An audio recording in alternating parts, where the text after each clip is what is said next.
Welcome back to the realm of ambrosia, my friends.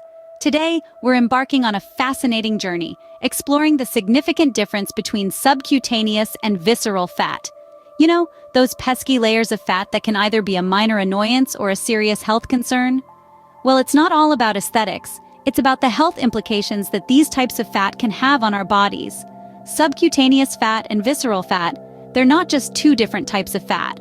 They're two different stories, each with its own implications and effects on our health. While subcutaneous fat is the villain we see in the mirror, visceral fat is the silent enemy, lurking inside, posing a much greater risk to our health than we might realize. Underneath the skin's surface, a complex narrative of health, wellness, and potential hazards unfolds. So, buckle up as we delve into the intriguing world of body fat. First off, what exactly are subcutaneous and visceral fats? Let's break it down. Imagine your body as a bustling city and fats are the citizens. The citizens live in different neighborhoods, and these neighborhoods are our subcutaneous and visceral areas. Subcutaneous fat is the friendly neighbor living just under your skin. You can pinch it, you can feel it. It's that soft layer that cushions you when you sit or lie down. It's like the suburbs of your body, keeping you warm and providing a source of energy when needed. It's the fat that you're probably most familiar with, and it's distributed all over your body. Now let's visit the downtown area where the visceral fat resides. This fat is deep within your body, nestled around vital organs like your heart, liver, and kidneys. It's not as tangible as subcutaneous fat, but it's very much there, acting like padding for these essential organs. But here's the catch. While both subcutaneous and visceral fats are necessary for our body's functioning, they're not equally friendly. Subcutaneous fat might be the neighbor who occasionally throws loud parties but generally causes no harm. On the other hand, visceral fat is the neighbor who seems quiet but is causing problems behind closed doors. Now that we know what these fats are, let's explore why visceral fat is our mortal enemy. You see, visceral fat isn't just a silent observer in our bodies. It's active, it's busy, and unfortunately, it's up to no good. Visceral fat cells do more than just sit around. They release fatty acids and inflammatory agents into the body, which can lead to a host of health problems. These include hypertension, cardiovascular disease, and even cancer. It's like a factory spewing out harmful pollutants into our body's environment. And the story gets even more complex when we introduce the concept of zombie cells, or senescent cells. These are cells that have stopped doing their jobs but refuse to die. They linger, they cause inflammation, and they accelerate the onset of age-related diseases. And guess where they love to hang out? That's right, in our visceral fat. So, while our subcutaneous fat might be a bit of a nuisance when we're trying to fit into our favorite jeans, it's the visceral fat that's the real concern. It's the one that's actively working against our health, the one that's causing the real trouble in our body's city. And remember, visceral fat isn't as easy to spot as subcutaneous fat. It's hidden deep within, silently causing mayhem. It's not just about looking good on the outside, but about ensuring our insides are healthy too. So, in the battle of the fats, it's clear who the real enemy is. But don't worry, we're not without defenses.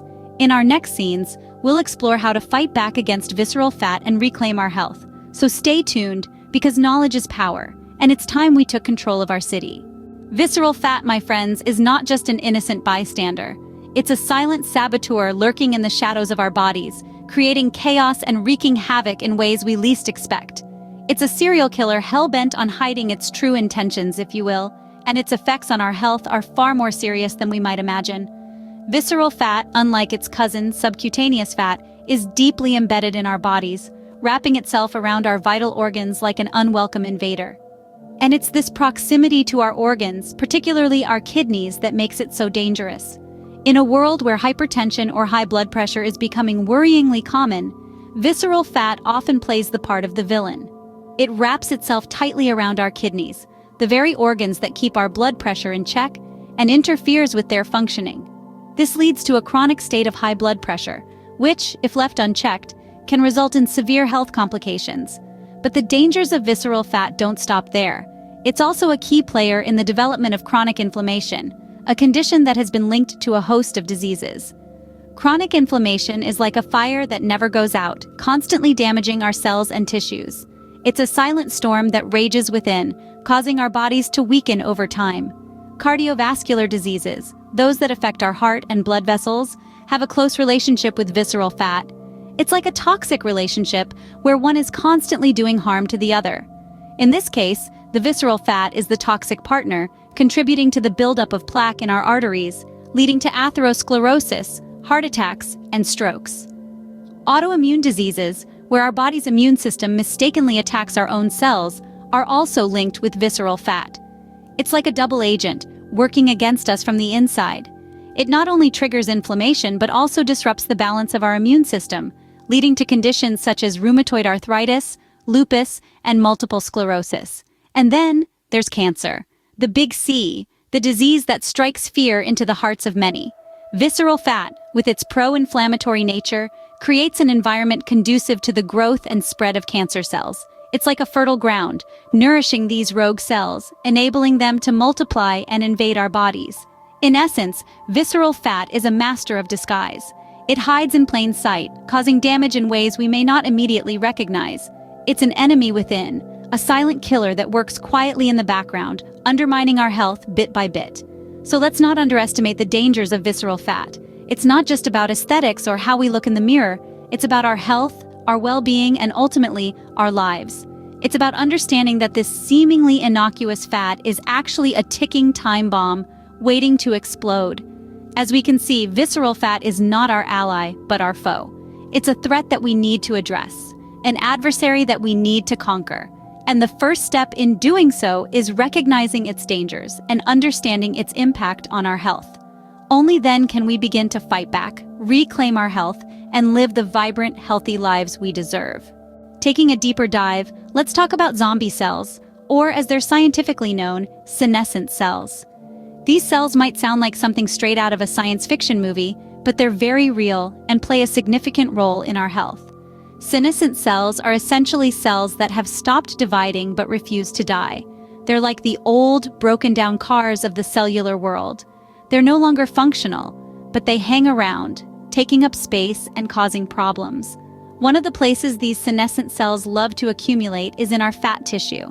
And when they do, they cause chronic inflammation. Picture a quiet, peaceful neighborhood suddenly disrupted by a loud, rowdy party that just won't stop. That's what these senescent cells do to our bodies. They cause a ruckus, disrupting the normal, healthy function of our tissues. This chronic inflammation is a problem because it's like a slow, smoldering fire that can lead to a host of age-related diseases. Think of it like this. If you have a small, controlled fire, it can be useful, like when you're cooking.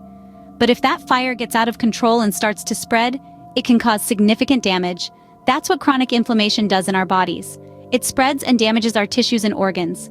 Dysfunctional fat tissue, whether from excess fat or poorly functioning fat cells, accelerates the onset of these age-related diseases. It's like pouring gasoline on that out-of-control fire.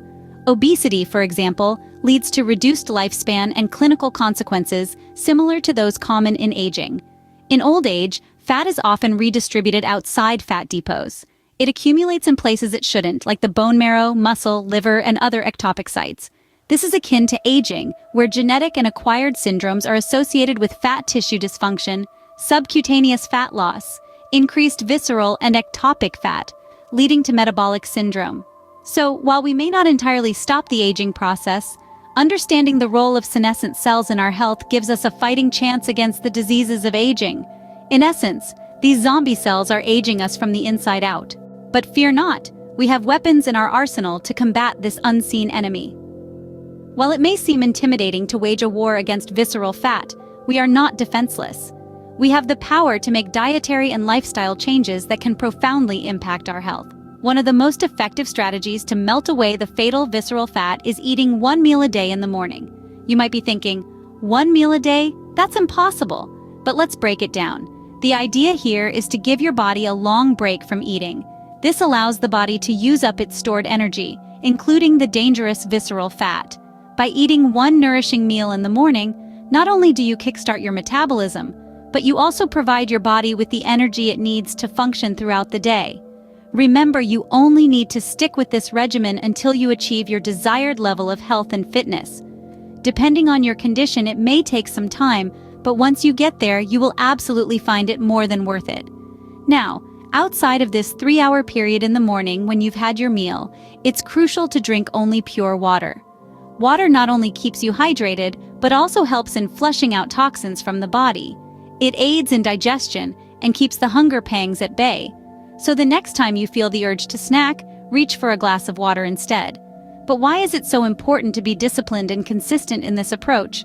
Well, just as Rome wasn't built in a day, the visceral fat didn't accumulate overnight. It's a result of years, perhaps even decades, of unhealthy eating habits and sedentary lifestyle. Therefore, it's going to take time to reverse this. Cheating on this regimen might bring temporary satisfaction, but it won't help in the long run. Consistency and discipline are key in weight reduction. If you stick to the plan, your body will gradually adapt to this new eating pattern. And over time, you'll notice a significant reduction in your visceral fat levels. But diet is only one half of the equation. The other half is physical activity. Incorporating disciplined, daily physical activity into our lives is crucial in aiding the process of melting away visceral fat. This doesn't mean you have to spend hours in the gym. High and low-intensity cardio, interval running, or even brisk walking can do wonders. High-intensity cardio exercises like sprinting or high-intensity interval training, HIT, are especially effective at burning visceral fat. They raise your heart rate, increase your metabolic rate, and help you burn calories even after you've finished your workout. On the other hand, low-intensity cardio exercises, like steady-state running or cycling, are easier on the body and can be done for longer periods. They help in burning fat without putting too much stress on the body. Interval running, where you alternate between high and low-intensity running, is another excellent way to burn visceral fat. It combines the benefits of both high and low-intensity cardio, giving you the best of both worlds. In the end, it's not about being perfect. It's about making small, sustainable changes that add up over time. It's about listening to your body and providing it with the nourishment and movement it needs. It's about reclaiming your health, one step at a time. Remember, the journey to health is a marathon, not a sprint. So lace up your running shoes, fill up your water bottle, and let's embark on this journey together. Let's wage a war against visceral fat and emerge victorious. Let's recap what we've learned today. We've delved into the world of subcutaneous and visceral fat, unmasking the latter as a silent adversary within our bodies. Visceral fat, unlike its harmless cousin subcutaneous fat, plays a treacherous role, contributing to hypertension, chronic inflammation, cardiovascular disease, autoimmune diseases, and even cancer. We also uncovered the role of senescent or zombie cells, which accumulate in our fat tissues, exacerbating the effects of aging and paving the way for age-related diseases. However, it's not all doom and gloom. We've explored the power of dietary and lifestyle changes, focusing on a once-a-day meal schedule and regular physical activity. By sticking to this regime, we can melt away the harmful visceral fat and enhance our health span. Remember, your health is in your hands. Thank you for joining us today. Make sure to subscribe to the Realm of Ambrosia, a place of beauty, free of falsity, where you can regularly partake of the food of gods for your body, soul, and spirit.